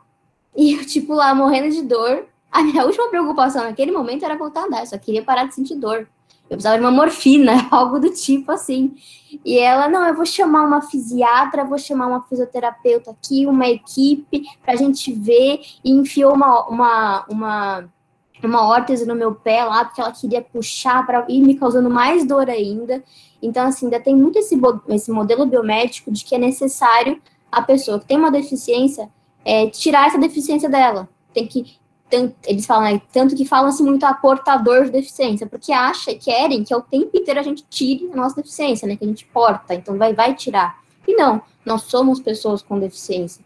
Então é necessário que os médicos tenham esse cuidado, da mesma forma que eu já ouvi uma médica uma vez, uma médica que teve câncer, ela chegar para mim e falar assim, não, porque quando eu tive câncer, o meu maior medo era parar de andar, então eu não admito que você aceite que você não anda. Uma médica chegar e falar isso. Então, assim, aquilo, eu pensei, nossa, eu não posso aceitar quem eu sou. Por que eu não posso aceitar quem eu sou e como eu sou? Sabe? Então, são cuidados, assim, que muitos médicos não têm ainda. De querer forçar algo que a pessoa não é. De querer forçar coisas que a pessoa não é. Assim como a Gabi citou também, e outros terapeutas também, psicólogos também, ainda tem essa visão que eles trazem, né, de que a gente é infeliz, de que para a gente ser feliz numa terapia, a gente tem que voltar a andar ou aprender a lidar com aquilo de forma diferente, né?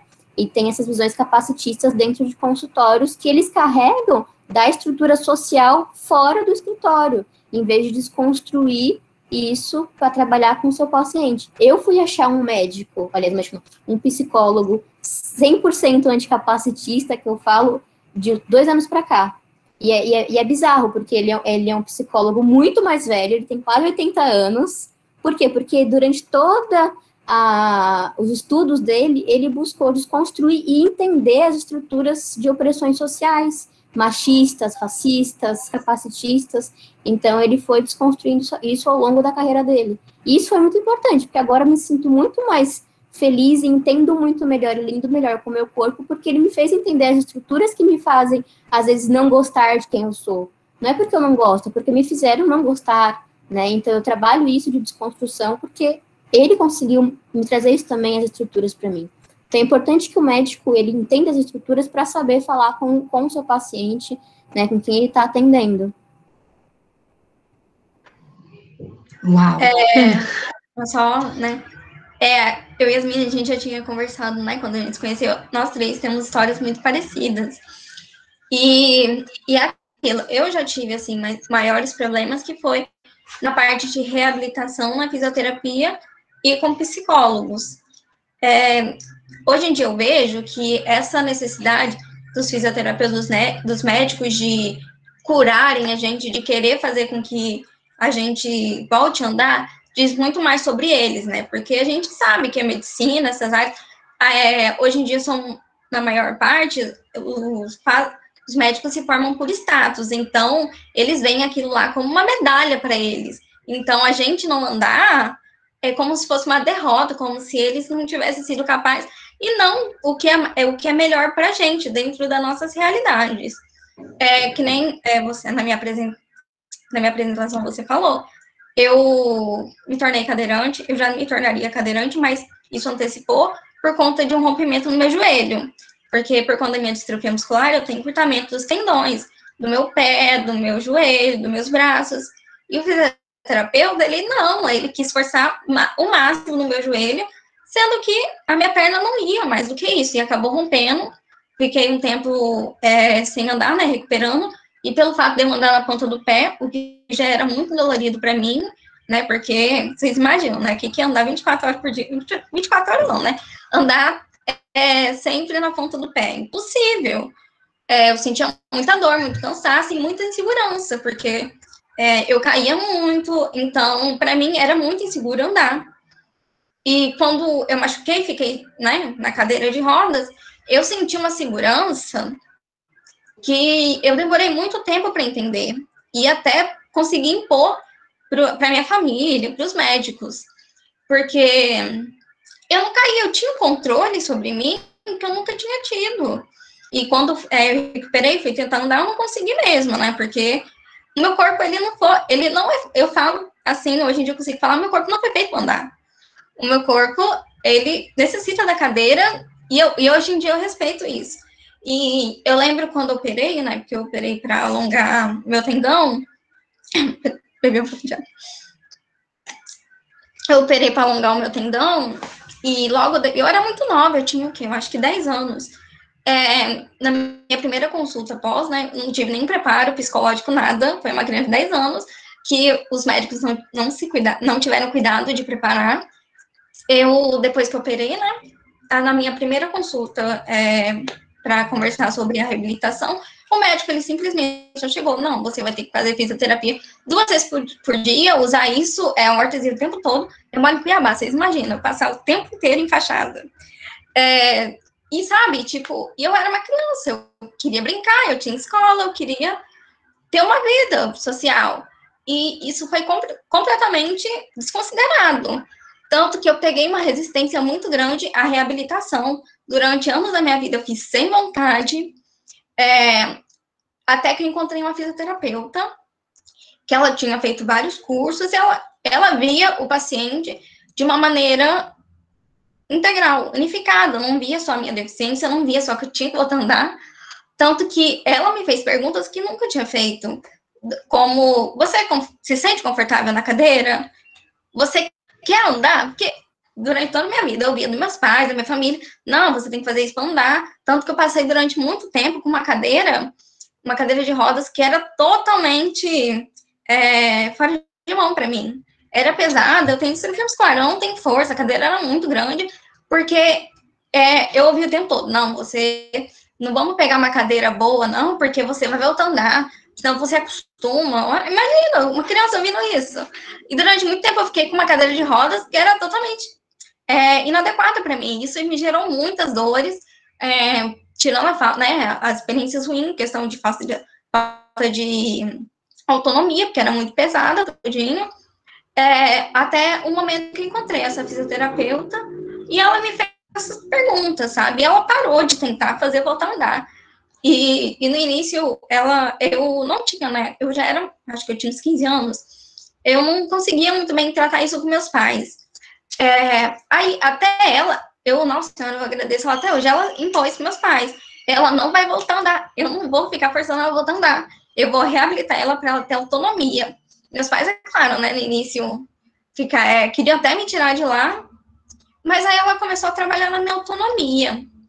E antes disso, eu tinha um fisioterapeuta, que era home office, tudinho, e ele ficava naquele básico, e também me colocando para ficar em pé, ficava dias, né, de cama também, não conseguindo triscar no pé, porque, como eu disse, meu corpo não foi feito para andar. E o tempo todo eu tentava mudar, né, tipo, não, mas não quero mudar isso não serve para mim. E ele não tinha interesse, não tinha, ele só queria seguir aquilo lá que foi ensinado a ele e pronto. E, inclusive, eu tive a iniciativa, eu consegui cortar. E quando ele entendeu, né, que eu queria voltar a andar, ele começou a fazer os exercícios, as adaptações, para que eu conseguisse ter autonomia. Só que o que ele tinha conhecimento, que ele conhecia, não era bom para mim. Porque, como eu disse, eu tenho encurtamento nos tendões, eu tenho fraqueza muscular. Então, e ele foi preparado para um cadeirante, por exemplo, tetraplégico, de acidente, que tem forças nos braços. E eu não sou assim, a minha forma de autonomia é completamente diferente de uma pessoa que não tinha deficiência e teve um acidente, completamente diferente. E aí, quando eu fui para essa fisioterapeuta, que eu voltei para ela depois, ela começou a trabalhar nisso. Não, mas como é que você consegue fazer isso? Você acha que você necessita de alguma adaptação na cadeira para isso? Porque aí eu comecei a ver sobre adaptações que deixassem a minha cadeira manual, automática, esse tipo de adaptação para me dar autonomia. E aí, ela realmente fez a diferença na minha vida. Ela tinha uma visão, assim, que ela trabalhava junto com uma terapeuta, tudinho. E aí, o meu caso na área da terapia, que inclusive eu tive vários casos experiências bem ruins, que foi, quando eu comecei, eu queria tratar, eu conversava sobre as inseguranças com o meu corpo, tudinho, e o tempo todo, a terapeuta, ela ficava tratando como se eu estivesse conformado com o meu corpo, e não conseguia entender que eu era feliz do jeito que eu sou. Eu não sou conformada, eu gosto do meu corpo, sabe?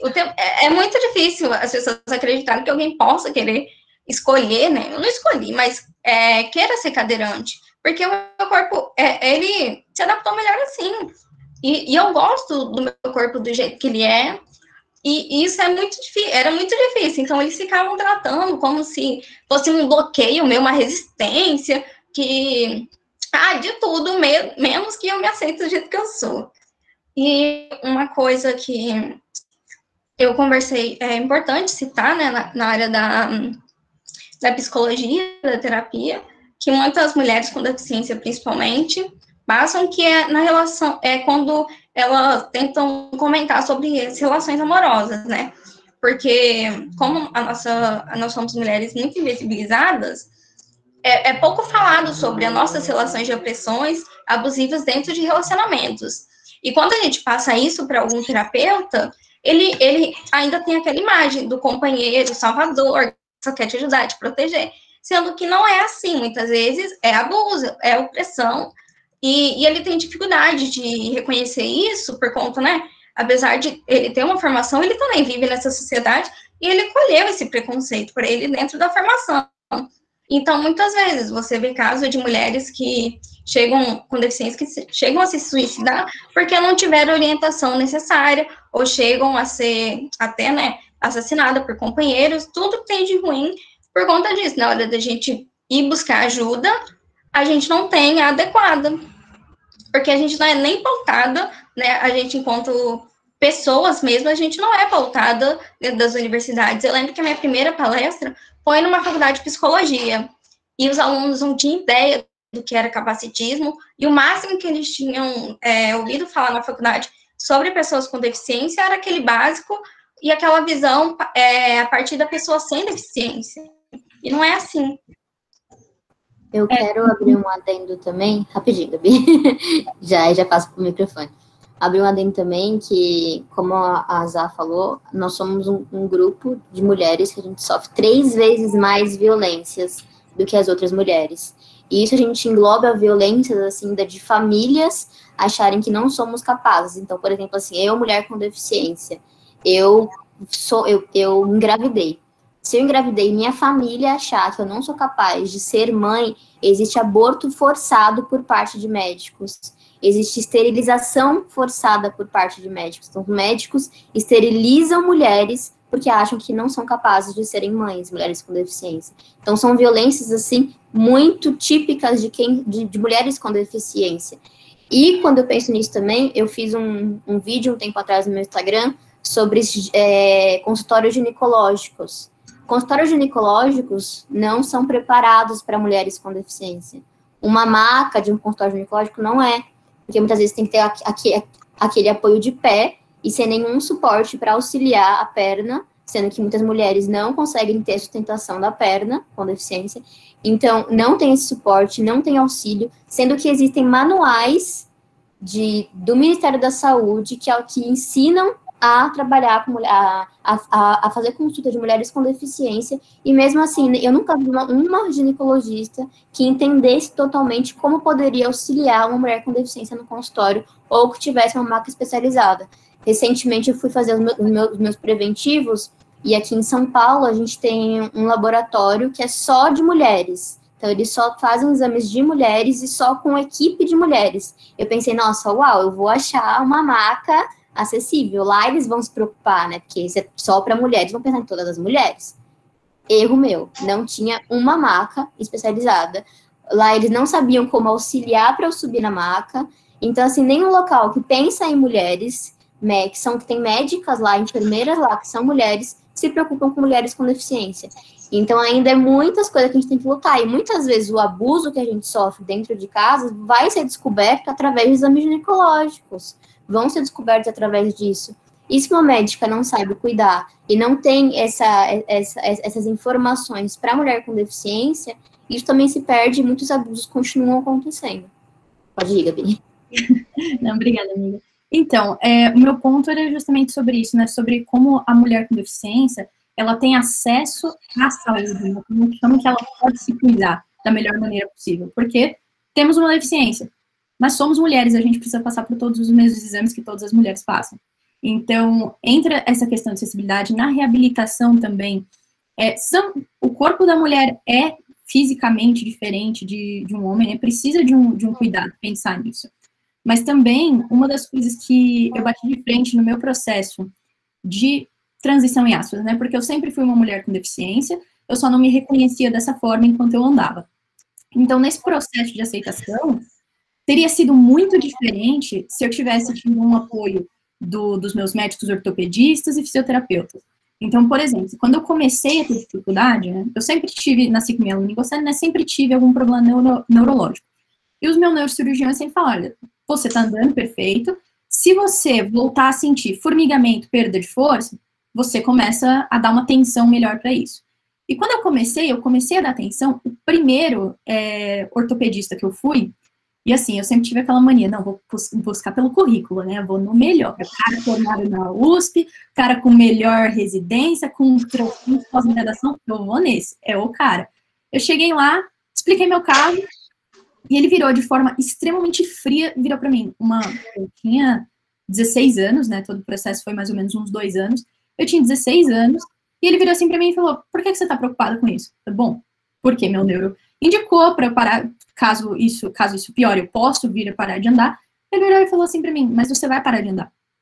Você vai, quem tem mielo para de andar, não existe pessoas com mielo que andam, você já deveria ter parado de andar faz muito tempo. E como você vira e fala isso para uma paciente que tá ali com medo de parar de andar, porque eu cresci numa estrutura extremamente capacitista, eu também não tinha a mínima ideia de que eu poderia ser feliz sendo uma mulher com deficiência. Então, eu sempre tive aquele negócio, eu não posso aceitar cadeira de roda de maneira alguma. E um médico virou isso e falou isso pra mim, acabou, me destruiu psicologicamente ali naquele momento, né? Um cuidado que ele tivesse para falar, olha, existe a possibilidade disso acontecer, mas não é o fim do mundo, existem tratamentos, existe reabilitação, me contar como era esse mundo da reabilitação, que eu não tinha a mínima ideia que existia, porque na minha cabeça, eu vou parar de andar e é isso, acabou, minha vida terminou aí. Mas não. Então, a gente tem que ir atrás, acaba tendo que ir atrás sozinho, né? Não tive o apoio desse médico. E depois disso, eu acabei fazendo 2 cirurgias de liberação de medula para voltar a andar, completamente desnecessárias, que inclusive aceleraram o meu processo de perda de movimento. E nesses 2 anos, eu fiz muita fisioterapia, no mesmo esquema que as meninas falaram. Coloca para ficar em pé, fazer treino de marcha, levanta e senta, fica subindo o degrau e descendo, sendo que isso acabou ainda mais com a minha saúde. Então, conforme a minha evolução na fisioterapia, ela foi indo para trás, praticamente. Então, eu cheguei lá andando sem nenhum apoio. Depois eu comecei com a muleta. E aí eu comecei a ter que usar, eu não lembro o nome daquelas faixas, mas é uma faixa que enrola assim na perna, para a perna ficar indo para frente. Depois usei um negócio no meu pé que segurava o meu pé pro lado, porque eu comecei já a ter problemas neurológicos, e meu pé ficava entrando para dentro. E foi esperando até o momento que eu cheguei e falei, olha, não dá mais, eu não consigo mais andar. Só que todo o tratamento e todo o tratamento físico e psicológico que eu estava recebendo ali era para eu voltar a andar. Então, como que você coloca isso na cabeça de um paciente que está tentando voltar a andar, só que ele só está piorando? Então, é muito complicado essa mentalidade dos profissionais de saúde nessa questão. E também na questão de pesquisa, né? Porque quando eu comecei a me enxergar como uma pessoa com deficiência, uma mulher que ia usar cadeira de roda o resto da vida, falei, ok, eu tenho que me reinventar agora. Eu tenho que descobrir como eu faço já as coisas que eu já fazia na cadeira. E essa importância da reabilitação, né? Justamente acabar te ensinando a fazer aquilo que você já fazia, só que de outra forma.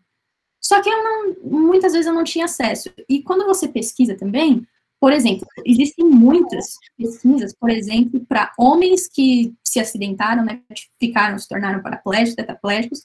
Existem muitas pesquisas falando de como é a reabilitação sexual desse homem. Como esse homem vai ter uma vida sexual plena sendo uma pessoa com deficiência.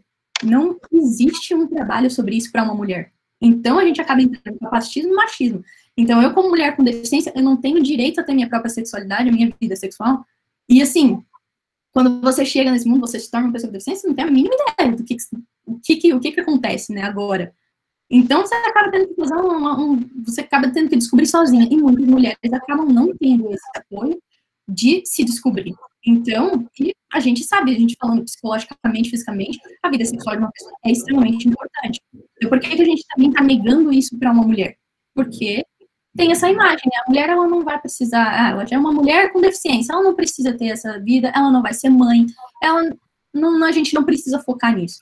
Então, é muito importante da parte dos profissionais de saúde se preocupar com todos os âmbitos da vida de uma pessoa com deficiência, porque acaba se tornando muito importante para o próprio empoderamento dessa mulher, né?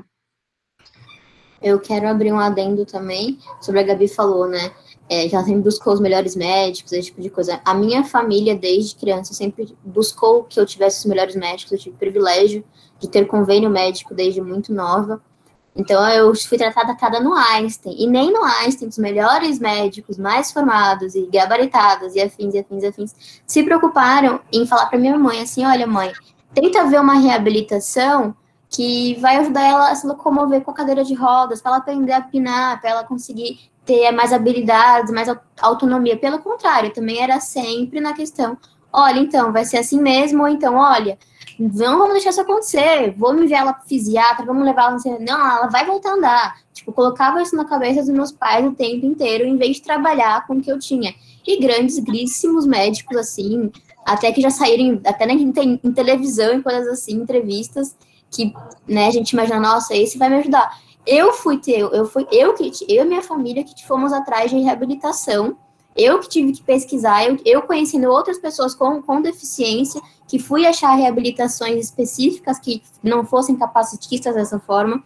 Então, ainda é um processo muito solitário dos médicos não auxiliarem nesse processo. E quando a gente fala também, né, que nem a Gabi citou do caso dela, que ela foi atrás de um médico para ter esse acolhimento, né, para entender, eu lembro que quando a minha doença ela começou a surgir, eu tinha 3 anos de idade. E aí foi uma peregrinação da minha família, a gente saber o que era, o que não era, até hoje não tem um diagnóstico, Mas aí eu passei na Santa Casa quando eu tinha mais ou menos uns 6 anos, se eu não me engano. E aí eu passei na Santa Casa também com um médico lá, incrível, não sei o que, da época. E ele chegou para minha mãe, uma mãe que, né, a família fica desesperada, porque a gente é criada numa estrutura capacitista, não quer que o filho tenha algum problema, tenha uma deficiência, não quer que o filho sofra, né, de alguma forma. Então, minha mãe lá, desesperada, querendo um auxílio, um suporte, o médico chegou assim para ela, por que está chorando? Para de chorar, não tem cura, ela não vai ser curada, vai ficar assim para sempre mesmo. E aí? Paciência, é assim mesmo, mãe, acabou. E saiu, simplesmente saiu, deixou ela lá chorando, sabe? Em vez, assim, de dar um suporte. Então, mãe, olha, realmente, provavelmente é uma síndrome genética, pelo que a gente já viu. Então, você não sabe o que é suposto que seja tal coisa, e não vai ter cura, mas existem tratamentos paliativos, a gente pode fazer isso, a gente pode fazer assado, não precisa se desesperar, há soluções, há meios, há formas. Não, sabe, simplesmente larga assim, a Deus dará, e vira uma coisa muito solitária mesmo, da própria família, se desesperar ainda mais, né? Eu cheguei a ler aqui um comentário de que falavam numa discussão sobre, que as crianças especiais, então muitas vezes acaba, para não criar pesos também, aí fica, a criança é especial, mãe. Sendo que não, também tem que ser sincero, mãe, sua filha, seu filho tem uma deficiência, é uma criança que vai precisar de algum outros cuidados, uma reabilitação específica, isso. Porque também o termo especial, portador de deficiência, é algo que a gente também tem que parar de falar para saber que deficiência é algo que existe. É parte de seres humanos, as pessoas podem, se não são, podem vir a ter uma deficiência. Eu gosto de brincar que especial é pastel, né? Porque assim, a gente não é especial, nós temos uma deficiência, as crianças têm uma deficiência, isso precisa ser normalizado. Né? Muitas vezes eu também usei esse termo, a gente usa os termos, os pais usam esse termo para amenizar, né? É como se fosse algo pejorativo ter uma deficiência. É como se fosse algo absurdo ter uma deficiência, sendo que não. Faz parte do corpo, faz parte de histórias das pessoas. Então também é necessário naturalizar essas questões e saber conversar de forma humana. Não é nem você saindo agredindo e falando, olha, assim, acabou, vai ser assim para sempre, tchau. E nem também, mãezinha, isso. Não, é saber trazer a realidade, ter uma conversa acolhedora, né? Não precisa colocar grandes flores, né? E supervalorizar aqui, trazer como exemplo superação, heróis e afins, mas sim naturalizar, né? As questões que cada um vive. Meninas, que lindo, assim, que legal a gente estar escutando isso. Eu acho que dentro do nosso processo de formação, a gente precisa escutar o nosso público, né? Seja ele qual for, para que a gente entenda a real demanda, né? Não sei se eu cheguei a comentar com vocês, mas eu vou abrir aqui com todo o pessoal que está aqui nessa sala, né? Mas eu sou musicoterapeuta em formação, eu trabalho com reabilitação infantil, sou musicoterapeuta, trabalho com reabilitação infantil e estou fazendo TO, então estou na formação de TO, né? E o quanto que isso, constantemente, eu tenho que ir trabalhando comigo, né? Isso é necessário agora? Não, mas isso é o que a criança está querendo fazer, ela comanda, eu sigo a liderança dela, não ela faz o que eu quero, né? E dentro da reabilitação infantil, principalmente com o público que eu pego, tem uma dupla complexidade das questões das pessoas com necessidades complexas de comunicação. Então, como que eu vou entender a forma que essa pessoa se expressa? Como que eu vou explicar isso para a família, né? Como que a família entende esse processo também? Porque dentro da questão infantil, que vocês levantaram bastante também, a gente tem que ficar muito atento com essa questão da violência dentro do setting terapêutico, né? Porque a gente tem a mania, até mesmo em pessoas com desenvolvimento atípico, de achar que as crianças têm que fazer tudo o que a gente quer, né? Então, eu mando, você obedece, né? Essa relação hierárquica. Eu acho que essa conversa abriu muitos olhos para todos nós estarmos em constante reflexão, em constante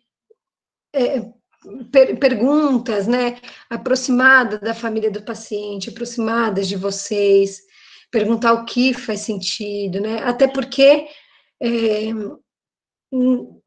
a vida não é só conhecimento biomédico, né, existem várias outras vertentes do que é se promover saúde. Gente, eu ficaria horas escutando vocês, horas, não quero finalizar, principalmente porque a gente chegou num ponto, exatamente agora, que é o que a gente vai encarar, né, no mercado de trabalho, justamente com isso, seja para demandas físicas, cognitivas, sociais, mas a gente vai se deparar justamente com essas situações, e a nossa visão perante elas é o X da questão, né? Eu acho que aqui a gente está lidando com algo que não é nem o que a faculdade passa. Lógico que a faculdade ela vai promovendo essa estruturação do conhecimento, né? Mas é algo das nossas vivências, é algo de como a gente vê o mundo, né? Do que a gente acredita e como que a gente vai poder transformar, influenciar ou não, ou escutar, ou aprender, né? Porque a gente está nessa constante evolução. Então, assim, meninas, eu acho que a gente pode ir finalizando para a gente não se estender, mesmo não querendo, quero ouvir vocês por muito, muito tempo. Vocês querem comentar mais alguma coisa? Não? Ai, meninas, eu queria muito agradecer a presença de vocês, dizer que foi um encontro. Nossa, eu tô ainda digerindo tudo que aconteceu aqui, tô arrepiada, assim, principalmente nesse finalzinho que vocês comentaram, coisas que a gente passa e que vai passar no nosso dia a dia. Muito obrigada por essa oportunidade. Nós, quanto estudantes, a gente sabe o quanto nossa formação é falha nesses aspectos, o quanto só falam, a maioria das vezes, só valorizam um aspecto biomédico, e a gente sabe que ele é importante sim, mas que tem outras coisas por trás que, se a gente não tiver aquilo, a gente não alcança o nosso objetivo final, né, que é o promover saúde. Então, tô falando aqui com vocês, estou arrepiada, porque foi magnífico, gente. Muito obrigada, viu? Muito obrigada Eu mesmo. quero agradecer também pela participação, por abrirem esse espaço. Sempre falo que é muito importante, né? Os novos profissionais virem aí pensando nisso, querendo debater sobre isso. Quem ouviu, quem estava aqui assistindo também, muito obrigada. E que precisarem também, podem me chamar, acredito que as meninas também vão falar aí, mas podem me chamar no meu Instagram, se tiver dúvida, alguma coisa assim a mais que ficou. Vi que teve alguém que falou sobre que tinha um TCC sobre sexualidade, eu falo um pouquinho no meu Instagram sobre isso. Também estou aberta, tem alguns artigos que eu posso passar. Então, que precisar, estamos aí. Meninas, vou pedir para vocês segurarem um pouquinho para a gente tirar uma foto, tá? E aí, Nath, você passa as recomendações finais? Sim. Eu estou impactada. Eu queria agradecer também vocês, porque foi assim, muito enriquecedor. Foi lindo. Eu também tinha muito pouco, quase nada de conhecimento sobre o capacitismo e sobre toda essa realidade, essas coisas que acontecem, né? E é muito importante mesmo para a gente, como profissionais da saúde, mas não só como profissionais, e sim como pessoa, como ser humano, ter essa visão, porque é algo que a gente precisa trabalhar dentro da gente constantemente. E eu queria agradecer a todos que estão aqui, as meninas que aceitaram o nosso convite, e a todo mundo que apoiou esse tema, apoiou essa ideia. É muito importante mesmo. Já pediram para a gente fazer uma segunda rodada, né, dessa palestra. Acho que realmente é algo que é de se pensar, porque tem muitas coisas que a gente não conseguiu abordar, é muita coisa, é muito amplo. E enfim, é isso. Algumas coisas que eu preciso falar. Mais uma vez, sobre os certificados, a presença de vocês foi computada ao longo da palestra, tá? Então, a gente já foi anotando os nomes de quem estava presente. O PROEX, que é o órgão responsável pelos certificados, eles dão um prazo de até 30 dias para emitirem os certificados. Então, assim que a gente tiver esse retorno, a gente vai enviar individualmente para cada um de vocês, tá? No e-mail que vocês utilizaram no momento da inscrição. E eu acho que é isso. Siga a Lasme, né, no Instagram para acompanhar todas as coisas que a gente posta, as palestras futuras. E agradecer de novo pela presença de todos aqui. Foi muito importante, foi muito especial. E espero que todos tenham gostado. Acho que foi impossível, né, não gostar. E é isso.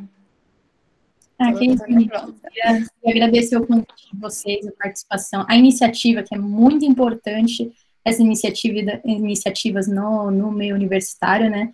Agradecer a participação de todo mundo aqui, o pessoal super engajado, fez perguntas extremamente importantes, né? E achei muito interessante, gostei demais e estamos aí para a segunda, né? Só chamar. A gente sustentou, enquanto o pessoal vai saindo, pode ir saindo, tá, pessoal? Que a gente vai continuar na chamada, tá?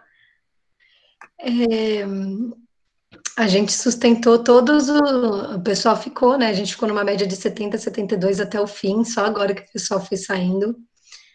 Então foi maravilhoso, meninas. Vamos dando só um tempinho para a galera ir saindo. Olha aqui, a galera tá tudo mandando. É gostoso ver, viu, gente? Pode mandar no chat, pode falar pra gente.